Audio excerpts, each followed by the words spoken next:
Sir Chandrababu Naidu గారు రేవంత్ రెడ్డి గారికి లేఖ రాయడం జరిగింది సార్. అంటే రాష్ట్ర విభజన తర్వాత ఉమ్మడి సమస్యలు ఉన్నాయి కదా, వాటి పరిష్కారం కోసం కలుద్దామని చెప్పేసి ఆయన ఒక లేఖ అయితే రాశారు.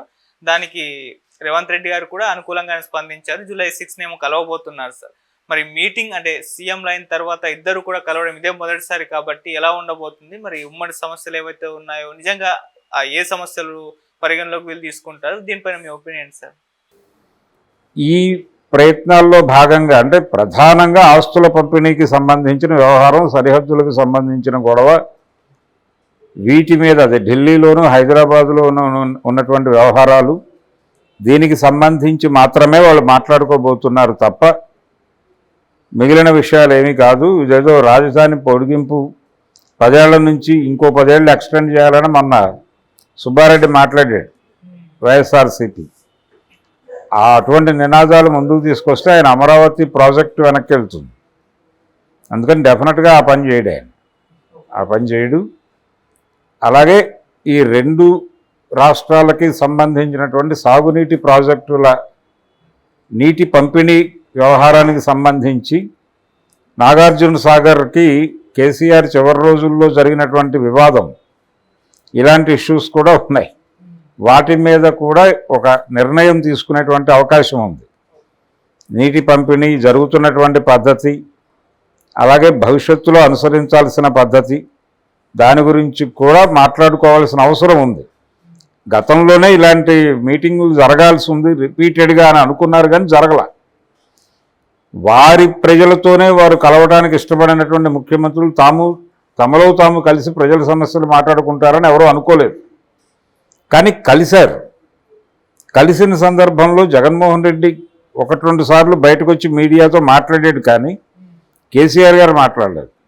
రెండోది, ఆయన చివరి రోజులు అంటే ఆయన ముఖ్యమంత్రిగా అధికారం కోల్పోతున్నటువంటి దశలో అధికారం కోల్పోయినటువంటి కేసీఆర్ గారికి బాత్రూంలో కాలు విరిగి జారిపడటం వలన వచ్చినటువంటి ఇబ్బంది సందర్భంగా ఆయన్ని పరామర్శించడానికి ముఖ్యమంత్రి హోదాలో జగన్మోహన్ రెడ్డి వచ్చినప్పుడు కూడా ఇక్కడ రేవంత్ రెడ్డిని విష్ చేసేటువంటి ప్రయత్నం కానీ కలిసే ప్రయత్నం కానీ చేయలేదు. సో వీళ్ళిద్దరికీ ఉమ్మడి శత్రువుగా జగన్మోహన్ రెడ్డి ఎస్టాబ్లిష్ కావటం అనేది కూడా చూసాం మనం. సో తనని కలవడానికి సుముఖత వ్యక్తం చేయనటువంటి, ఒక రకంగా పోజు కుట్టాడేమో అనిపించినటువంటి జగన్మోహన్ రెడ్డిని ఓడించిన నాయకుడిగా తమ నాయకుడిని చూస్తున్నాడు రేవంత్ రెడ్డి. సో ఈ కారణాలన్నిటి రీత్యా వీళ్ళిద్దరికి ఒక సుహృద్భావపూరిత వాతావరణం ఉంది. ఎన్నికలలో వీళ్ళ కార్యాచరణ కూడా ఒక ఐక్య నిర్ణయంతో జరిగినట్టుగానే మనం చూసాం. ఆయన తెలంగాణ అసెంబ్లీ ఎన్నికల్ని పక్కన పెట్టేశాడు, తెలుగుదేశం పార్టీని పోటీకి పెట్టలా. ఈ పెట్టకపోవడం వలన తెలుగుదేశం పార్టీ ఓట్ బ్యాంక్ కొంత ఇటువైపుకి జరిగేటువంటి ప్రయత్నం చేశారు, అది ఉపయోగపడింది. పార్లమెంట్ ఎన్నికల్లో కూడా ఆయన అభ్యర్థుల్ని పెట్టలా వాంటెడ్గానే. తద్వారా వాళ్ళు అక్కడ కాంగ్రెస్ సహకారం తీసుకున్నారు కూటమి గెలుపుకి. ఏపీలో కూటమి గెలుపుకి సహకారం తీసుకోవడం ద్వారా వాళ్ళు కాంగ్రెస్ పార్టీకి ఇచ్చిన భరోసా ఏమిటి? మేము వైఎస్ఆర్సీపీని అధికారంలోంచి పక్కకు తొలగిస్తే ఆ గ్యాప్లో మీ పార్టీని మీరు బలోపేతం చేసుకోవడానికి మీ ప్రయత్నం మీరు చేసుకోండి, మీకు మేము ఒక ప్రాతిపదికను కల్పిస్తాం సక్సెస్ఫుల్గా అని ఒక హామీ ఇచ్చారు. దానిని అది జరిగింది. ఆ ప్రకారం తమ మీడియా మొత్తాన్ని కూడా కాంగ్రెస్ పార్టీ ప్రచారానికి వినియోగించుకోవడానికి కూడా వాళ్ళు సహకరించారు, అప్పచెప్పారు. అది చూసాం మనం. జ్యోతి ఈనాడు కాంగ్రెస్ పార్టీని ఎలా భుజాన వేసుకుంది అనేది అక్కడ మాత్రమే కాదు, ఇక్కడ కూడా.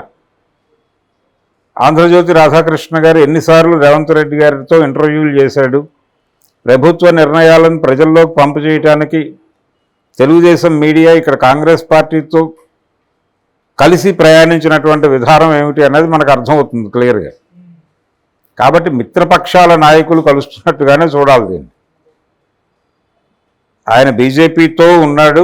బీజేపీ కేంద్ర స్థాయిలో కాంగ్రెస్కి భిన్నంగా, అంటే కాంగ్రెస్తో పోటీ పడుతోంది, కాంగ్రెస్ బీజేపీతో పోటీ పడుతోంది జాతీయ స్థాయిలో. అవి 2 వైరిపక్షాలు అయినప్పటికీ ఇక్కడ మిత్రపక్షాలుగా వ్యవహరిస్తున్నారు. అందుకనే చంద్రబాబు నాయుడిని కొంచెం ప్రత్యేక కేటగిరీలో ఉంచి మోడీ గారు చూస్తున్నాడు. పవన్ కళ్యాణ్ అనే వ్యక్తి ద్వారా చంద్రబాబు నాయుడుకి ఒక చెక్ పెట్టేటువంటి ఒక స్కీమ్ ఉంది ఆయన బుర్రలో. ఇది మితిమీరితే అప్పుడు ఆ ప్రోగ్రాం మొదలు పెడతాడు ఆయన. ఆపరేషన్ పవన్ కళ్యాణ్ అనేది మొదలు పెడతాడు. అది మొదలు పెట్టకుండా ఉండటానికి వీళ్ళు ఏ మేరకు ఉండాలో ఆ మేరకు ఉండాలని కూడా చంద్రబాబు నాయుడు చాలా కేటగారికల్గా ఉన్నాడు. ఆయన నిన్న ఒక మాట అన్నాడు, 4.0 నేను ఇప్పుడు అన్నాడు. అంటే 4వసారి సరికొత్తగా చంద్రబాబు గతంలో ఎన్నడూ మింగిల్ కాని పద్ధతిలో జనంతో మింగిల్ అవుతున్నాడు ఆయన.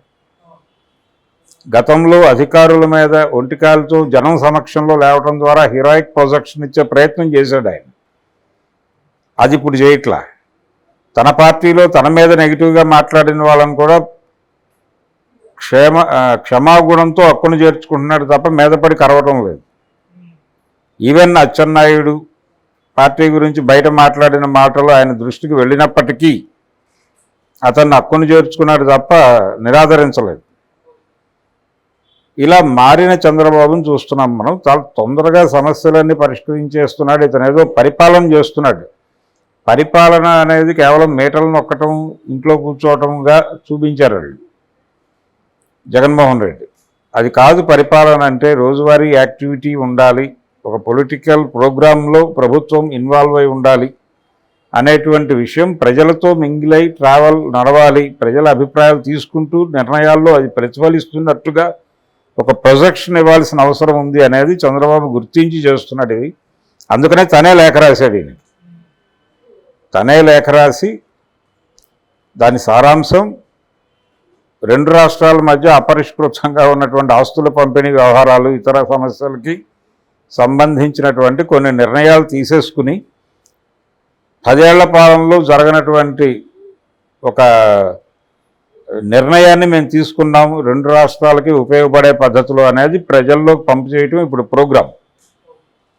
ఇది ఇక్కడతో తెగుతుంది అక్కర్లేదు. దానికి ఒక అంకురార్పణ వేస్తారు. అంటే ఒక ప్రాతిపదిక నిర్మించడం కోసం రేపు 6వ తారీఖు సమావేశం అవుతున్నారు. దీని అవుట్కమ్ నుంచి భవిష్యత్తు ఆధారపడి ఉంటుంది. ఇది ఒక మీటింగ్తో తేలే వ్యవహారం కాదు. వీళ్ళు దశల వారీగా కలిసి ఆంధ్ర, తెలంగాణ, తెలుగు రాష్ట్రాల మధ్య ఉన్నటువంటి అనేక విషయాలు, ఆస్తుల పంపిణీతో సహా ఇతర విషయాలు కూడా చర్చించి కొన్ని నిర్ణయాలు తీసుకుని ప్రజల మెప్పు పొందాలి అనేటువంటి మూడ్లో ఉన్నారు. ఈ రాజధాని కొనసాగింపు అనేది డెఫినెట్గా వీళ్ళ చర్చల్లో రాదు. ఎందుకంటే అమరావతి ప్రాజెక్ట్ అనేది కీలకం కాబట్టి ఆయన ఆ ప్రాజెక్టు మీద దృష్టి కేంద్రీకరిస్తున్నాడు.